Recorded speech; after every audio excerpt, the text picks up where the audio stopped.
கர்த்தருடைய பரிசுத்தமான நாம மகிமைப்படுவதாக. ஆசீர்வாதமான ஒரு நல்ல காலை நேரத்திலேயும் அனுதினமன்னா என்கிற வேத தியானத்தினால் உங்களை சந்திப்பதிலே மிகுந்த சந்தோஷம். கிருபையாய் கர்த்தர் தந்த நல்ல நாளுக்காக கர்த்தரை துதிப்போம், ஸ்தோத்திரப்படுவோம். இந்த புதிய நாளை கர்த்தருடைய சமூகத்திலே செலவிட நம்மை அர்ப்பணிக்கலாம். இந்த நாள் மார்ச் மாதம் 19ஆம் தேதி புதன்கிழமை காலவேளை. இந்த காலவெளியிலேயும் லேவியராகம புஸ்தகம் 9ஆம் அதிகாரத்தை தியானத்திற்காக எடுத்துக்கொள்வோம். 24 வசனங்களை உள்ளடக்கின ஒரு வேத பகுதி. இந்த வேத பகுதி தேவன் இஸ்ரவேல் ஜனங்களிடத்தில் செலுத்தின பலியை செலுத்தும்படி மோசேயும் ஆரோனும் தேவ வார்த்தையின்படியே பலி மிருகங்களை கர்த்தருடைய சந்நிதியில் கொண்டு வந்து பலிபீடத்திலே அவைகளை துண்டித்து தோலையும் எடுத்து மாம்சத்தை தனியாக சுட்டெரித்தார்கள். இதையெல்லாம் அவர்கள் செய்கிறார்கள். இந்த காலங்களிலே கடைசி வசனத்தை உங்களுக்கு ஞாபகப்படுத்துகிறேன். 24ஆம் வசனம். அன்றியும் கர்த்தருடைய சந்நிதியிலிருந்து அக்கினி புறப்பட்டு பலிபீடத்தின் மேல் இருந்த சர்வாங்க தகன பலியையும் கொழுப்பையும் எரித்து விட்டது. ஜனங்கள் எல்லாரும் அதை கண்டபோது ஆராவாரித்து முகம் குப்பர விழுந்தார்கள். கர்த்தர் நல்லவர். பலி செலுத்துவது நம்மேல் விழுந்த கடமை. பலியை கர்த்தர் செலுத்த மாட்டார்.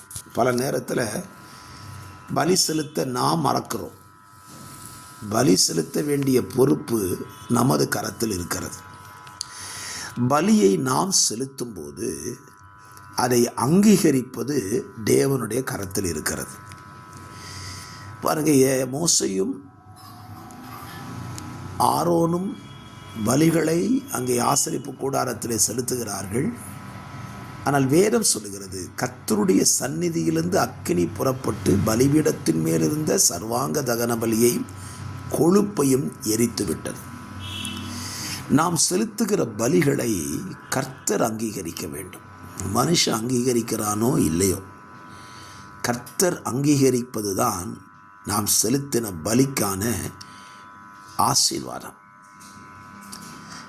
ஆதியிலே காயினும் ஆபேலும் கர்த்தருக்கு பலி செலுத்தினார்கள். ஆனால் கர்த்தர் ஆபேலின் பலியை தான் அங்கீகரித்தார். காயினுடைய பலி என்ன செய்யப்படலை? அங்கீகரிக்கப்படலை. ஆகவே இந்த காலவெளியிலே நாம் ஒரு காரியத்தை சிந்திக்கலாம். நம்முடைய வாயினாலே கர்த்தருக்கு பலிகளை செலுத்துகிறோம். ஸ்தோத்திர பலி, நன்றி பலி, ஆராதனை பலிகள், ஜப பலிகள், இதெல்லாம் செலுத்துகிறோம், நல்லது. ஆனால் இந்த பலிகளை தேவன் அங்கீகரிக்கிறாரா என்பதை நாம் சிந்திக்க வேண்டும். வேத புத்தகத்தில் எந்த பகுதியை நீங்கள் எடுத்துக்கொண்டாலும் சரி, கர்த்தரால் அங்கீகரிக்கப்பட்ட பலி அது ஆசீர்வாதமாக இருக்கும். ஒரு உதாரணம் சொல்லுகிறேன். கிதியோனுடைய பெற்றோர் மனோவா அவனுடைய மனைவியும் கர்த்தருக்கு பலி செலுத்துகிறார்கள். அப்பத்தையும் இறைச்சியையும் ஆணத்தையும் கற்பாறையின் மேல் ஊற்றுகிறார்கள். அந்த தூதன் அதை தொட்ட பொழுது அக்கினி அதிலே உண்டாகி அந்த அக்கினியின் வழியாக தூதன் ஏறி போனான்.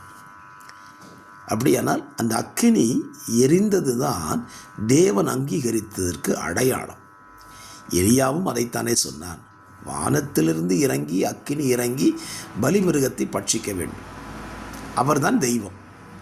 அப்படியானால் இந்த காலவெளியில் ஒரு நல்ல சிந்தையோடு இந்த நாளை துவங்குங்கள். நீங்களும் நானும் செலுத்துகிற பலிகள் தேவனால் அங்கீகரிக்கப்பட வேண்டும். அங்கீகரிக்கப்படுகிற பலிகளை நாம் செலுத்த தேவன் நமக்கு உதவி செய்வாராக. ஸ்தோத்திரம். நாம் செலுத்துகிற ஒவ்வொரு நாளும் பலி செலுத்துகிறோம் அல்லவா? ஒவ்வொரு நாளும் காலையிலே ஆண்டவருக்கு ஸ்தோத்திர பலிகளை, நன்றி பலிகளை செலுத்துகிறோம் அல்லவா? ஆண்டவரிடத்தில் கேளுங்க, நான் செலுத்துகிற பலியை நீங்கள் அங்கீகரிச்சிருங்கன்னு சொல்லி கேளுங்க. அந்த அங்கீகரிப்பை ஜனங்கள் கண்டபோது முகங்குப்புற விழுந்தார்களாம். ஏன்னா அவங்களுக்கு ஒரு பெரிய சந்தோஷம். நான் செலுத்தின பலியை கர்த்தர் அங்கீகரித்து விட்டார். இன்றைக்கும் உங்கள் வாழ்க்கையில் நீங்கள் செலுத்துகிற பலியை கர்த்தர் அங்கீகரிக்கட்டும் என்று சொல்லி வாழ்த்துகிறேன். ஜெபிக்கலாம். பரிசுத்த பிதாவே, இந்த காலவெளியிலேயும் தந்த வார்த்தையின்படி எங்கள் பலிகளை அங்கீகரிக்கிற தேவனிடத்தில் எங்கள் பலிகளை ஒப்புக் கொடுக்கிறோம். அப்படியே அங்கீகரித்து எங்களை ஆசீர்வதி. இயேசுவின் நாமத்தில் பிதாவே, ஆமென்.